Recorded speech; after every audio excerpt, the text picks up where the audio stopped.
Ça fait plus de 2 mois que je voyage. Je suis déjà passé par 6 pays. La France, les Pays-Bas, la Turquie, la Bulgarie, la Grèce et maintenant l'Égypte. Dans 2 jours, je m'envole pour un 7e pays. Et au fil de ce voyage, j'ai réussi à me faire ma propre opinion sur ce que veut dire voyager pendant la pandémie. Une opinion détachée de ce que peuvent vous dire les médias. Une opinion détachée de ce que peuvent vous dire tous ceux qui ne voyagent pas en ce moment.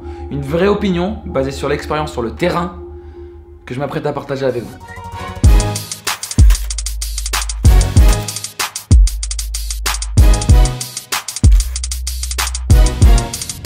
Dans cette vidéo, je vais vous donner mon avis, à moi, personnel, mon opinion que je me suis forgée entre janvier et février 2021 sur voyager par temps de Covid. Je pense que vous êtes nombreux à vous demander ce que ça implique, si c'est simple, ce qu'il faut faire, le ressenti que ça amène, et je vais essayer de répondre à toutes vos questions dans cette vidéo. Bien sûr, je parle aujourd'hui fin février 2021 et dans quelques mois, la situation aura peut-être encore changé et les informations seront différentes. À prendre donc avec des pincettes et à vous informer vous-même sur internet des potentielles évolutions. Je vais diviser cette vidéo en 4 chapitres. Le premier chapitre parlera des tests PCR qui, croyez-moi, est un gros sujet du voyage pendant la pandémie. Le deuxième portera sur les modes de transport et ce qu'implique la pandémie sur les différents modes de transport. Dans le troisième chapitre, nous parlerons de toute la logistique liée au voyage pendant le Covid qui, croyez-moi, est complètement différente de la logistique d'un voyage avant Covid. Et enfin, dans un 4e chapitre, je vous parlerai de mon ressenti, de ce que tout cela implique à mon échelle et des conclusions que j'en ai tirées. Les tests PCR. Depuis que je suis parti, j'ai fait 6 tests PCR et 2 tests antigéniques pour un coût total de 200 €. Le moins cher, 0 € à l'aéroport de Paris.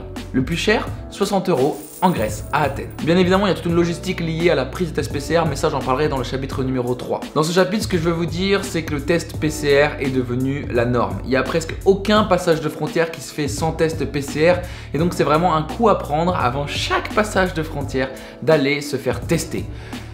On peut s'y faire vite, mais on n'accepte jamais la sensation du truc qui rentre dans ton nez. Croyez-moi, ça fait vraiment pas du bien.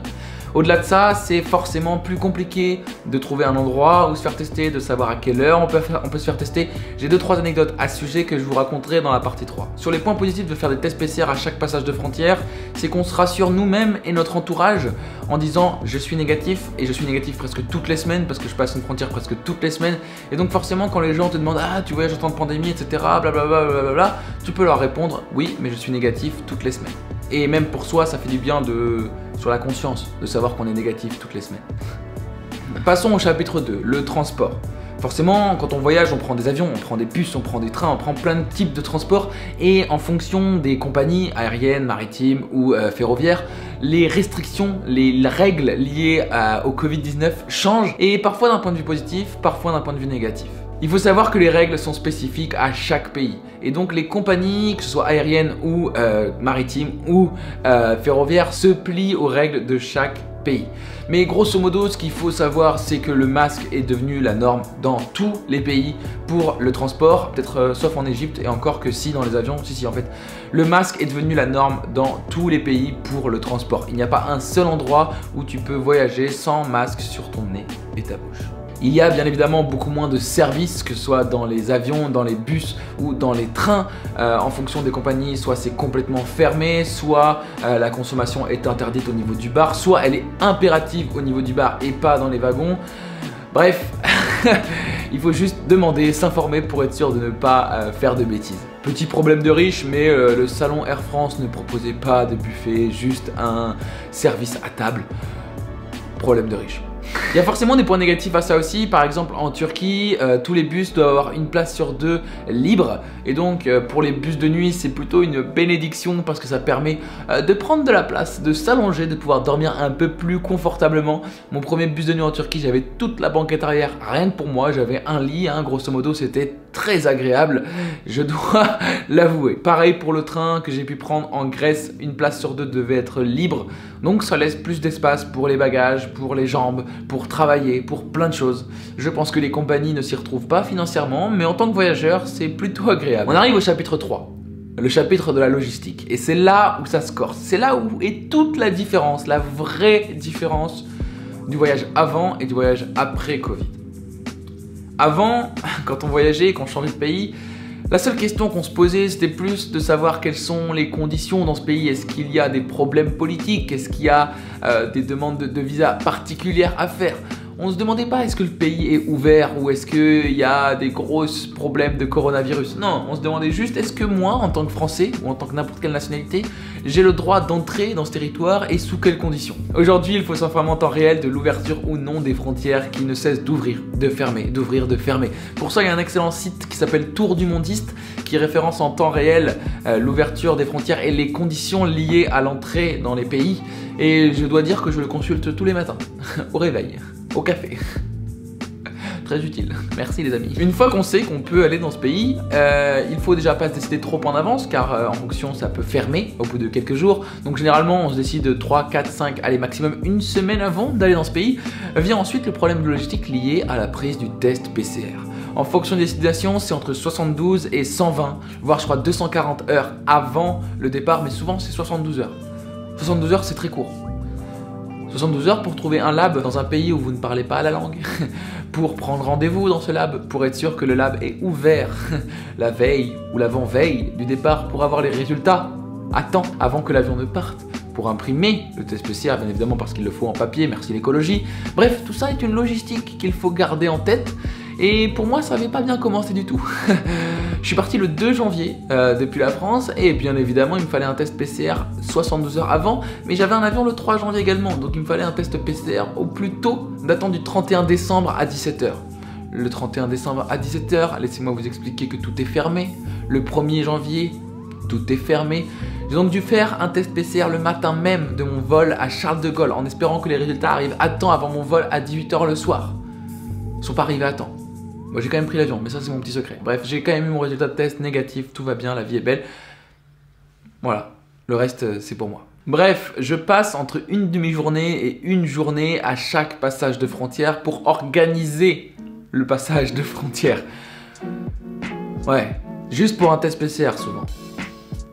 Ouais, c'est assez chiant, on va pas se mentir, c'est assez relou. Ce qui est également assez relou, c'est que on est aujourd'hui dans une époque où on veut beaucoup voyager sans trop prendre l'avion pour plein de raisons différentes, sauf qu'aujourd'hui beaucoup de frontières sont ouvertes mais uniquement de façon aérienne. Voilà. Bon, la dernière logistique, c'est la logistique liée au masque. Bon, c'est un peu devenu la norme, c'est un peu devenu l'habitude malheureusement. Ici en Égypte, personne ne porte le masque, c'est vraiment pas du tout obligatoire, c'est un pays où le Covid n'est pas du tout une priorité, on va dire ça comme ça. Mais j'avoue que ça fait extrêmement du bien de ne pas avoir à porter de masque. On se sent vraiment libre, on respire beaucoup mieux et j'espère sincèrement que ça va pas devenir la norme au quotidien parce que c'est tellement mieux sans. Vraiment, c'est tellement mieux sans. Finissons donc par le chapitre 4, le chapitre lié à mon ressenti. On va pas se mentir, les mesures actuelles liées à la situation sanitaire découragent vraiment de voyager. Ça décourage vraiment de ouf. Même pour des gens motivés comme moi, on se heurte au quotidien à des règles, à des problèmes, et c'est exactement l'effet escompté de la part des gouvernements. Ils veulent bien évidemment éviter que l'on voyage, éviter qu'il y ait propagation potentielle du virus, et ça se comprend tout à fait. Je vais pas vous mentir, il y a plusieurs fois où j'ai failli tout abandonner, tout quitter, prendre un avion, rentrer en France et trouver un taf normal, et arrêter de faire ce taf d'influenceur voyage que j'aimerais bien avoir comme taf à plein temps. Et aujourd'hui, je suis dans la phase de développement de ce boulot, donc c'est ça qui m'a gardé en voyage. C'est ça qui m'a forcé, qui m'a poussé à continuer à voyager, au-delà du kiff, au-delà du plaisir que je prends. C'est que je veux vraiment réussir là-dedans. Je veux vraiment en faire mon métier. Et aujourd'hui, malheureusement, tout est fait pour que je n'en fasse pas mon métier. Donc je vais continuer à me battre. Je vais continuer à voyager, je vais continuer à kiffer, je vais continuer à vous partager tout ça. Mais sincèrement, si je voulais pas en faire mon métier, ça ferait longtemps que je serais au fond de mon canapé à rechercher du boulot sur Pôle emploi. Je vais pas vous mentir, j'ai hâte qu'il n'y ait plus de restrictions de voyage, j'ai hâte qu'on en finisse avec tout ça. Je pense comme tout le monde, je suis pas le seul, mais je pense sincèrement que ce sera pas avant longtemps. Je pense qu'on va attendre 1, 2, voire 3 ans avant de pouvoir vraiment revoyager comme avant. Et malheureusement, je pense que ça passera par le vaccin. Et c'est déjà en train d'être le cas, c'est déjà en train de changer. Grand nombre de pays sont en train d'accepter les voyageurs vaccinés sans aucune règle de quarantaine, sans aucune règle de PCR. Je suis pas du tout pour me faire vacciner, j'ai jamais été pour les vaccins quels qu'ils soient. Mais si c'est la seule solution pour voyager à nouveau, je pense que je le ferai. Je pense que je le ferai parce qu'aujourd'hui, la logistique liée au voyage est beaucoup trop importante, est beaucoup trop lourde et beaucoup trop contraignante. Un vaccin, aussi néfaste soit-il peut-être, on ne sait pas, m'enlèverait un poids au quotidien. Et je pense également que notre façon de voyager va évoluer. Je ne sais pas si on reviendra vraiment à l'ancienne façon de voyager. J'en sais rien, mais je pense que ça va évoluer. Ça a déjà évolué. Pour finir cette vidéo, elle est vraiment importante pour moi. Pourquoi? Parce que j'essaie vraiment de documenter tous les aspects du voyage sur cette chaîne. J'essaie vraiment de vous parler de tout ce que je peux vivre en tant que voyageur afin que vous sachiez un peu plus à quoi vous attendre quand vous venez dans tel ou tel pays. Et ouais, ceci est aujourd'hui un aspect indéniable du voyage. C'est vraiment lié intrinsèquement au voyage. Franchement, je vous dis pas que voyager aujourd'hui est facile. Je vous dis pas non plus que je ne ressens pas de culpabilité à voyager alors que tout le monde fait énormément d'efforts pour rester chez lui et ne pas propager le virus. Mais par contre, ce que je peux vous dire, c'est que voyager est toujours un plaisir aussi intense. C'est ma vraie passion, c'est mon vrai kiff. Et vous partagez tout ça en vidéo est l'autre partie de ma passion, l'autre partie de mon kiff. Et je ne vous cache pas que je n'ai jamais été autant heureux depuis très longtemps que depuis que j'ai commencé ce voyage. C'est paradoxal parce que après tout ce que je viens de vous dire, on pourrait croire que c'est l'horreur de voyager en ce moment, qu'on ne s'en sort pas, que c'est très compliqué. Mais franchement, le bonheur d'être sur la route, le bonheur de faire des rencontres, le bonheur d'avoir des expériences toutes différentes les unes des autres, de se confronter à des cultures auxquelles je ne me suis jamais confronté, bah ce bonheur il surpasse amplement les complications logistiques. Amplement. Voilà les amis, n'hésitez pas à vous abonner à la chaîne pour ne rien louper. Les épisodes sur l'Égypte sont déjà prêts. Ils commencent dès la semaine prochaine, je crois. Oui, ils commencent dès la semaine prochaine. Il y a 7 épisodes sur l'Égypte, tous les 4 jours. N'hésitez pas à partager cette vidéo pour tous ceux qui souhaitent commencer à voyager dès maintenant. Je vous fais des gros bisous. Ciao.